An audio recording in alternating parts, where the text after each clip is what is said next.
Many questions we ask in life. Questions such as, when did life begin in earth? Or when did life begin in general? The questions where we came from.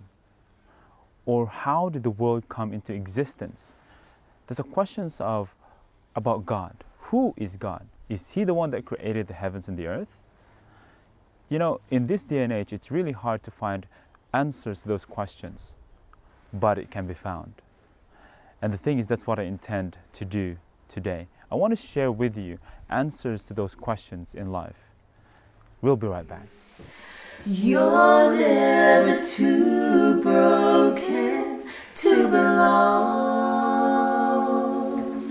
never too wounded, never too far gone. When you find Jesus, you'll find your home. You're never too broken to belong. The door is open, come on in as you are. All you need to bring is what remains of your heart. I see the years of pain and fear on your face, but take a step, enter in. You are safe in this place. You're never too broken to belong, never too wounded, never too far gone. When you find Jesus, you'll find your home. You're never too broken to belong. We too were wounded and defeated, so we know how you feel. But by the wounds of my Redeemer we believe, and we were healed. You're never too broken to belong, never too wounded, never too far gone. When you find Jesus, you'll find your home. You're never too broken to belong.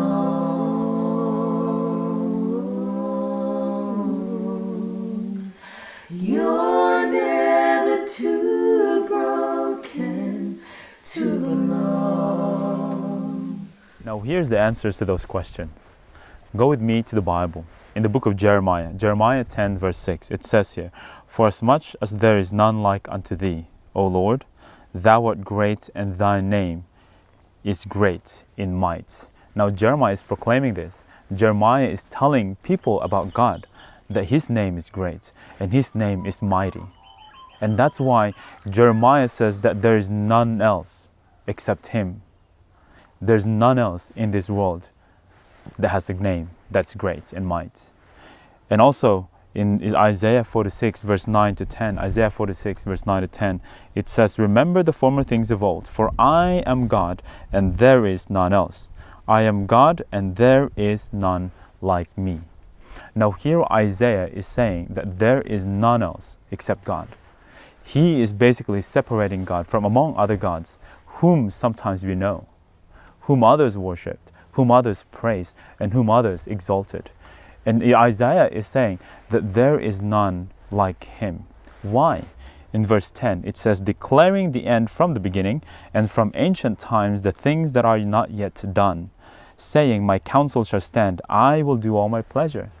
Now the reason why Jeremiah says that there's none like Him, there's none like other God, because he can declare the end from the beginning. He can tell what's going to happen even though it hasn't happened yet. He can tell what's going to happen in a few years' time from the beginning. And so Isaiah is separating God among other gods because no one can tell the end from the beginning except Him. Now there's others as well. In verse 45, chapter 45, verse 18, the same book, Isaiah, it says, "For thus saith the Lord that created the heavens, God himself that formed the earth and made it, he hath established it. He created it not in vain, for he formed it to be inhabited. I am the Lord, and there is none else." Now here again, Isaiah is separating God from among other gods, because not only that he can declare the end from the beginning, he can also create. Now, we see things like science, but did science really create? Can science create that? Can nature really create? Or can our wisdom create something out of nothing? Friends, we all know that we cannot make, or we can't plant a dead tree and expect it to come into life. But the thing is, God can, because he created and established the whole earth. So the question of where did life begin to exist in this world? The answer is in Isaiah 45 verse 18, because it says that God created. So he created. In Isaiah 45 verse 21, it says here, "Tell ye, and bring ye near, yea, let them take counsel together, who hath declared this from ancient time, who hath told it from the time that have not I the Lord, and there is no God else beside me, a just God and a Savior, and there is none beside me." So friends, here the thing is, there's 4 things that God has separated himself from other gods. First, his name is great in might. Second, he can tell the end from the beginning. Third, he can create. The fourth, he can save. He can save you and I today. And friends, that is what makes God himself and no one else, because no one else can save you except God. Why don't you get to know him today? If you want to be with God, if you want to be saved from this sinful world, science can't. Nature can't. Your knowledge, even your good works can't. Only God can.